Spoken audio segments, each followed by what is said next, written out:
Ndabasuhuje nongeye kubifuriza umugisha n'amahoro bituruka ku mwami Imana yacu, kandi nongeye kubaha ikaze mu kiganiro Rabagirana cyo ku uyu munsi ku cyumweru tariki 23 z'ukwezi kwa 11 umwaka wa 2025. Tukaba tugiye rero kurebera hamwe amagambo y'Imana dusanga mu gitabo cya Yesaya ibice 40 n'umurongo waho wa 31. Haravuga ngo ariko abategereza Uwiteka bazasubizwamo intege nshya, bazatumbagira mu kirere bagurukisha amababa nk'ibisiga, baziruka ntibananirwe, bazagenda ntibacogore. Nkuko rero tubibonye muri iki gitabo cyangwa se uyu murongo wa Yesaya igice cya 40 n'umurongo wa 31 n'umurongo navuga urimo isezerano rimwe rukumbi rivuga gutegereza. Ariko tukaba tugiye kurebamo ibintu bigera kuri 4 byavuzwe muri iki gitabo. Icyambere havugamo gutegereza Uwiteka. Gutegereza Uwiteka ni iki? Ni ukwizera kandi ukiringira imbabazi ze. Rero gutegereza ntabwo ari uguhagarara gusa, so gufata umwanya wo kuba ahantu runaka ngo uvuge ngo ntegereje ibintu runaka, nkuko abantu bagenda bategereza ibintu bitandukanye.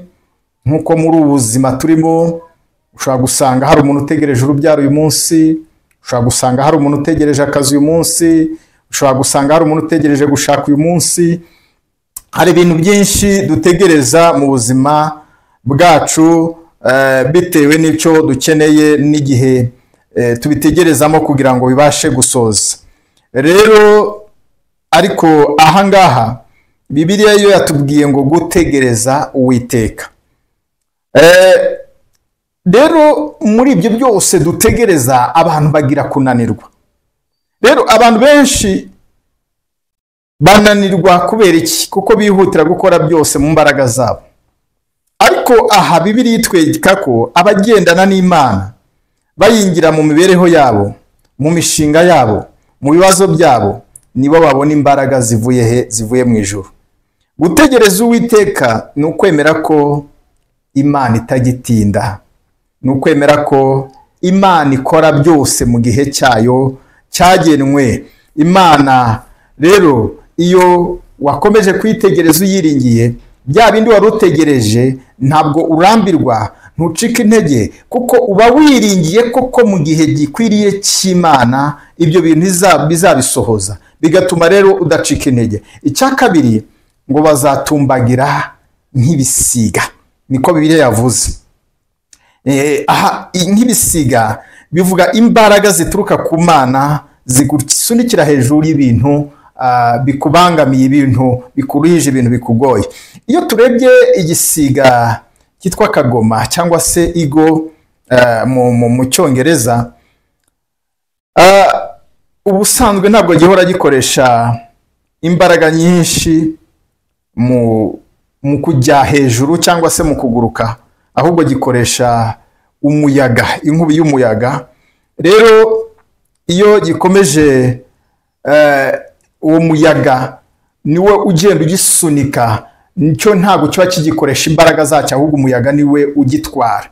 Rero natwe dukomeje kwiringira Imana, Imana iduha imbaraga zidusunika hejuru ya bya bibazo, zidusunikira hejuru y'uburwayi, imbaraga zidusunikira hejuru y'ubugumba, imbaraga zidusunikira hejuru y'ubushomeri, imbaraga zidusunikira hejuru ya bya bindi byose bitugoye, byarimo bitugoye. Imana iduha imbaraga zo kubijya hejuru, tukabibona biri hasi. Iyo tubibona hasi kubera za mbaraga z'Umwuka Wera, za mbaraga z'Imana, ntabwo tukibibona nk'ibintu bitugoye, ahubwo tubona yuko ari ibintu dutegereje gutsinda mu gihe runaka, tubona yuko twinjiye mu butsinzi hejuru yabyo. Icya gatatu nanone twabonye muri aya magambo y'Imana ngo baziruka ntibananirwe.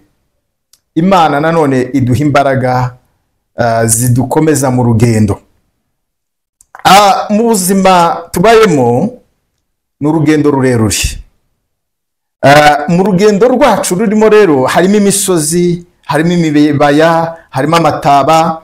Rero hari igihe wumva ushaka kwiheba, ukumva ushaka kubivamo, ukumva hari ibintu uvuga uti se ibingibi nzabishobora, ibingibi nzabivamo, ukumva ucitse intege muri wowe. Ariko ahangaha Uwiteka aravuga ngo abamutegereza baziruka be kunanirwa. Ibisobanura ko Imana iguha imbaraga zo gukomeza. Imana nuyiringira, nuyikomezaho, nukomeza kwitegereza, nizaguha imbaraga zigushoboza muri urwo rugendo watangiye.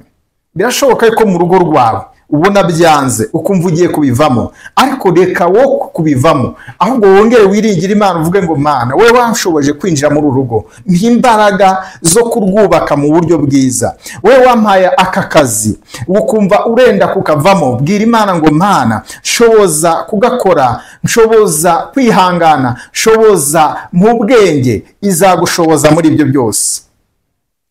Icyakane ari nacyo cyanyuma twarimo tureba hano, ngo bazagenda ntibacogore. Imana irinda umutima wawe n'imbaraga zawe. Gucogora ubundi ni ukutizera, ni ukwemera gutakaza ibyiringiro, ni ukwemera gutsindwa. Ariko abategereza Uwiteka bahabwa imbaraga nshya mu buryo bw'igihe no mu buryo bwo kudacogora, kuko hari ibiducogoza byinshi mu rugendo, hari ibitunaniza byinshi mu rugendo, hari ibiduca intege byinshi mu rugendo. Ngo ariko ngo abategereza Uwiteka, abo ngabo ntibazigera bagira bate, ntibazigera bacogora, kuko Imana izaha umutima wawe imbaraga zo kudacogora, imbaraga zo gukomeza urugendo, imbaraga zo gukomeza kubera iki? Wayiringiye, kubera yuko wishingikirije ijambo ry'Imana, kubera iki? Wagumye mu bihe byo gusenga ugategereza Uwiteka. Ari byacogozaga umutima wawe, Imana ije kuguha imbaraga mu mutima wawe, kugira ngo uko gucogora wari ufite uyu munsi ahubwo utangire wakira imbaraga zo kudacogora. Rero nkwifurije imbaraga zituruka ku Mana uyu munsi, nkwifurije kudacogora, nkwifurije imbaraga zituruka heraho mu ijuru. Komeza guhabwa umugisha aho uri, Uwiteka guha umugisha, guha amahoro mu izina rya Yesu. Amen. Murakoze. Ndabasuhuje, nongeye kubifuriza umugisha n'amahoro bituruka ku Mwami Imana yacu, kandi nongeye kubaha ikaze mu kiganiro Rabagirana cyo ku uyu munsi ku cyumweru tariki 23 z'ukwezi kwa 11 umwaka w'ibihumbi 2025. Tukaba tugiye rero kurebera hamwe amagambo y'Imana dusanga mu gitabo cya Yesaya ibice 40 n'umurongo waho wa 31. Haravuga ngo ariko abategereza Uwiteka bazasubizwamo intege nshya, bazatumbagira mu kirere, bagurukisha amababa nk'ibisiga, baziruka ntibananirwe, bazagenda ntibacogore. Nkuko rero tubibonye muri iki gitabo cyangwa se uyu murongo wa Yesaya igice cya 40 n'umurongo wa 31, n'umurongo navuga urimo isezerano rimwe rukumbi rivuga gutegereza.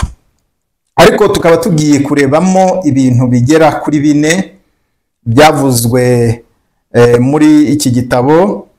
Icyambere havugamo gutegereza Uwiteka. Gutegereza Uwiteka ni iki? Ni ukwizera kandi ukiringira imbabazi ze. Rero gutegereza